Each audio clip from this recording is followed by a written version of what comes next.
And Taiwan is an issue so lightly played that is alarming to me. How European leaders, European countries say, oh, no, we love Taiwanese, we love Taiwan. They know nothing about Taiwan, but they love Taiwan. And they love to visit Taiwan, even though they can't remember the names and the places they visit. They do that in order to support the Americans and to satisfy themselves that they are being tough with China. Because China is too big, we've got to show that we are also strong. But Taiwan is a wrong card to play, because for the Chinese, Taiwan is a matter of historical justice. In the 1943 December, in Cairo, Stalin met Roosevelt, Churchill, and Chiang Kai-shek. And in the Cairo Declaration,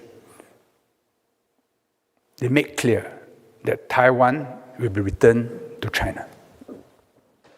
In Potsdam, after the war ended in Europe, July 1945, it was Truman, and then halfway Churchill was replaced by Attlee because he had lost the elections in the UK, and Stalin. And they reaffirmed the Cairo Declaration in the Potsdam Proclamation. In other words, the status of Taiwan was long settled.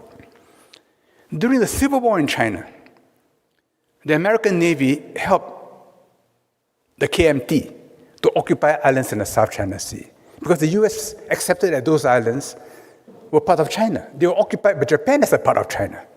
And so we returned to China. But now, because China is a preoccupation, many issues are being revisited, despite the history. But for the Chinese, Taiwan was lost because their fleet was sunk by Japan in 1994. And there was a humiliating peace agreement called the Treaty of Shimonoseki that year, leading to Japan taking over Taiwan and ruling it for 50 years. For China, it is not an issue which is negotiable. And any Chinese leader who takes a different position, however autocratic, will lose the overwhelming support of the Chinese people. Now, other issues you can talk about. You can talk about trade, you can talk about intellectual property, you can talk about chips. I think the Chinese can look after themselves. But on Taiwan, they will go to war. If they believe that the US intends to keep Taiwan separate, independent if possible, forever. The accusation is made that China is about to invade Taiwan, that Xi Jinping wants to do it for his legacy. This will not explain why in 2015 in Singapore, Xi Jinping, 2 years after he became president, met Ma Ying-jeou, the president of Taiwan in Singapore, as an equal. It was never done before. It was unprecedented. And it was done at great risk to himself. They had dinner at the Shangri-La Hotel. I was in the Quark group at the time, so I asked, who paid for the bill? I was told 50-50, down to the last cent, 50-50. Xi Jinping, of course, brought his 52% Mao Tai from Guizhou. Ma Ying-jeou, not to be outdone, brought his 52% Jingmen Gaoliang. Both very good liquors and very warm words exchanged.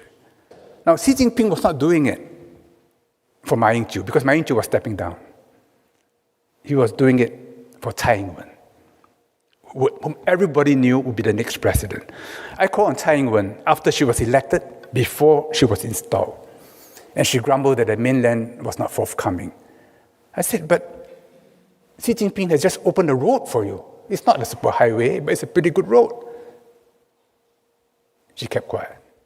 She knew what I meant. But she would not take that road because even though she became president on the Constitution of the Republic of China, her own party constitution of the DPP, the first article says, our mission is to establish an independent republic of Taiwan. So when Western powers lightly encourage the DPP to flirt with independence, you're touching a live wire. It will have consequences.